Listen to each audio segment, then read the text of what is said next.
साम्राज्य, सामान्यांचा असामान्य आवाज। शिवपुत्र छत्रपती संभाजी महाराजांच्या 343व्या राज्याभिषेक सोहळा, सुराज्य प्रेरिका राष्ट्रमाता माँसाहेब जिजाऊ आणि स्वराज्य संकल्प शहाजीराजे, सुराज्य संस्थापक छत्रपती शिवाजी महाराज यांच्या प्रेरणेतून आणि सर्वानुमते 16 जानेवारी 1681 स्वराज्याचे पहिले युवराज संभाजी महाराज यांना रयतेने छत्रपती बनवले।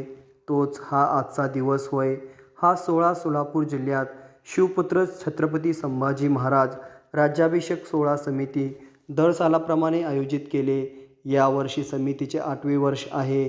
या निमित्ताने समितीतर्फे शिवपुत्र संभाजी महाराज यांच्या पुतळा परिसराची सजावट केली होती। सकाळी ठीक 9 वाजता मान्यवरांच्या शुभहस्ते ध्वजारोहण करून ध्वजपूजनाचा कार्यक्रम संपन्न झाला। त्यानंतर संभाजी महाराजांच्या 13 फुटी पुतळ्यास खास दाक्षिणात्य पद्धतीचा 9 फुटी हार घालून समितीतर्फे मुख्य कार्यक्रमास सुरुवात झाली। प्रमुख अतिथी यावेळी असे गुरुवर्य हरिभक्तपरायण सुधाकर महाराज इंगळे, राष्ट्रीय अध्यक्ष अखिल भारतीय वारकरी मंडळचे आपल्या कीर्तनातून लोकजागृती लोकप्रबोधन करतात। यांना यावर्षी राज्याभिषेक करण्याचा मान देऊन समितीने भक्ती व शक्ती यांचे संगम करून आपली वेगळी कला जपली। तसेच राज्याभिषेक करणाऱ्या मान्यवरांचा समितीतर्फे शिवश्री सन्मान पुरस्कार, शाल, श्रीफळ, फेटा बांधून यथोचित सत्कार करण्यात आला। सर्व कार्यक्रम झाल्यानंतर उपस्थित असलेल्या सर्व शिवशंभो मावळ्यांना आनंदोत्सव म्हणून समितीच्या वतीने मिठाईचे वाटप करण्यात आले। शिवाजीराजांच्या शिवराज्याभिषेक सोहळ्याच्या स्मरणार्थ आपण सर्व या ठिकाणी उपस्थित आहोत। मराठा सेवा संघाचे जिल्हाध्यक्ष, या सेवा संघाचे सर्व पदाधिकारी, उपस्थित तरुण सहकारी मित्रांनो,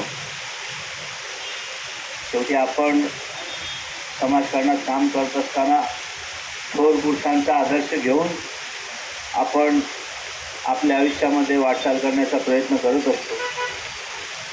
आज या ठिकाणी राजकारणात समाजकारणात काम करणारा एक लहान कार्यकर्ता म्हणून संभाजी महाराजांच्या या पुतळ्याखाली, या स्मारकाखाली माझ्यासारख्या कार्यकर्त्याला बोलून आपण जो मान सन्मान दिला त्याबद्दल या मराठा सेवा संघाच्या सर्व पदाधिकाऱ्यांचा मनापासून आभार मानतो। आज संबंध राज्यामध्ये मराठा समाजाच्या आरक्षणासाठी एक वेगळ्या पद्धतीचं आंदोलन म्हणण्यापेक्षा एक यज्ञ या महाराष्ट्रामध्ये सुरू आहे। आणि या यज्ञामध्ये ज्यावेळेला मी मोहोळ विधानसभा मतदारसंघाचा आमदार होतो त्यावेळेला आपण देखील या समाजासोबत राहिलं पाहिजे।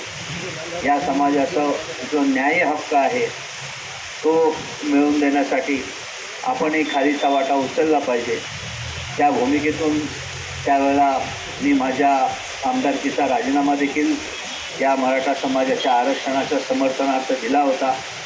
आज देखील राजकारणामध्ये काम करणारा एक लहान कार्यकर्ता म्हणून कायम या समाजाच्या आरक्षणाची मागणी ज्या पद्धतीने आज महाराष्ट्रामध्ये सर्व समाज या समाजाच्या आरक्षणासाठी समर्थन करतो, त्यांच्यासोबत राहतो, तर त्या सर्व त्यांच्या या यज्ञामध्ये आम्ही सर्व तरुण सहकारी कार्यकर्ते कायम या मराठा समाजासोबत राहणार आहोत।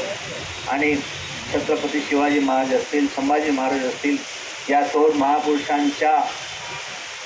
महापुरुषांचा आदर्श घेऊन, त्यांची प्रेरणा घेऊन या पुढच्या काळामध्ये आपण सर्व सहकार्य करू आणि या समाजाच्या उन्नतीसाठी आपण सातत्याने प्रयत्न करू, अशा पद्धतीची अपेक्षा या निमित्ताने व्यक्त करतो।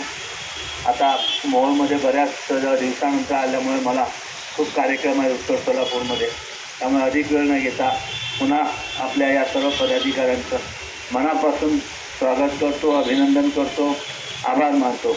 जय हिंद, जय महाराष्ट्र।